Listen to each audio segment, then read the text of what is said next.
phone with more, we're now joined by Soraya Martinez Ferrada. She is Minister responsible for the Economic Development Agency of Canada for the Regions of Quebec, as well as the Tourism Minister. Minister, thank you for joining us this evening. Well, thank you for the invitation.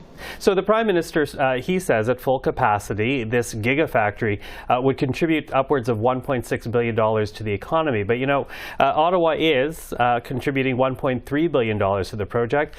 Is that enough of a return on the money?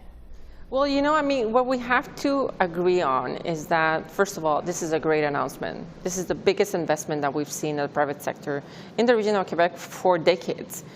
But the main focus is that Canada will be the leader in the next green economy and the green technology. And not only this investment is very important, yes, but it's an investment in fighting climate change.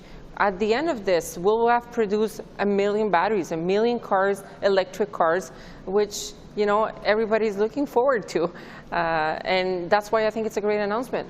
Is there a gamble in this, though, for Ottawa? Because, you know, yes, the Prime Minister and the Premier are touting potential gains. They're talking about the number of batteries being built, the contributions it will make to a green economy.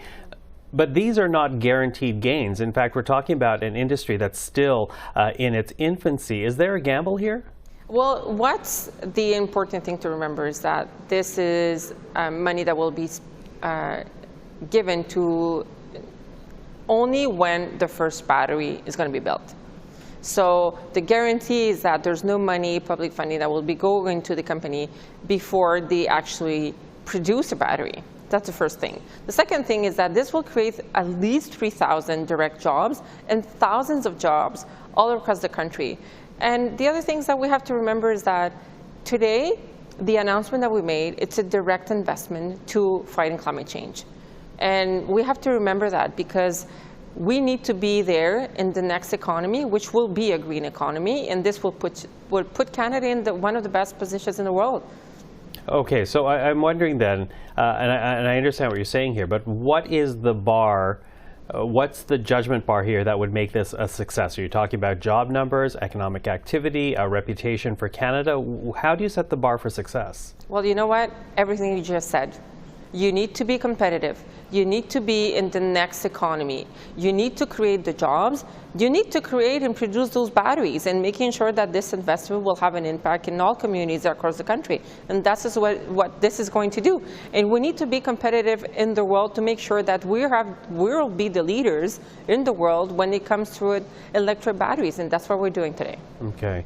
Now, the announcement is just one of many investments into this country's auto industry that your government has announced. Can you talk to us about how this fits? You talk about the green economy, but talk about all these investments now, because this, for example, is the second one in Quebec. We saw earlier ones in Ontario. How does this fit into the economic strategy that your government is hoping to create for this country? Well, the economic strategy is making sure that, on one hand, we're fighting climate change, and we're contributing to the decrease of climate and making sure that we're fighting it. And the second thing is making sure that the economy, the green economy, we're present and we're creating those jobs for Canadians in the next generation. Because that's the next generations of workers, making sure that they will have jobs everywhere in the country, and that's what we're doing. And being a part of that country that will lead the way in terms of the batteries that those cars will need to have. So a very big goal, obviously, but you know, as you are aware, there's also a bit of a pushback because some area residents are already expressing concern about what this gigafactory will mean for their homes, worried about the noise, worried about the congestion. What do you say to those local area residents who may benefit from this factory but are right now concerned about the impact this will have on their home? Well, I really do get those concerns. You know, in my life, I've been a city councillor before being a minister now, and I do understand how do we have to make sure that these projects are done in a social cohesion, in a social acceptance by the communities, and making sure that they not only contribute to the economy, but they respect the environment in terms of how do we do this. And that's the next, and we'll have time to do that, and we'll have time to work with communities, and it's something that I'm very, very interested in, and making sure that, you know, communities, especially in Quebec and all across the country, it's done in a way that they feel respected, they feel included, and this is for them, this is for their community. Minister Martinez Ferrada, really appreciate the time this evening. Thank you for that. Thank you so much.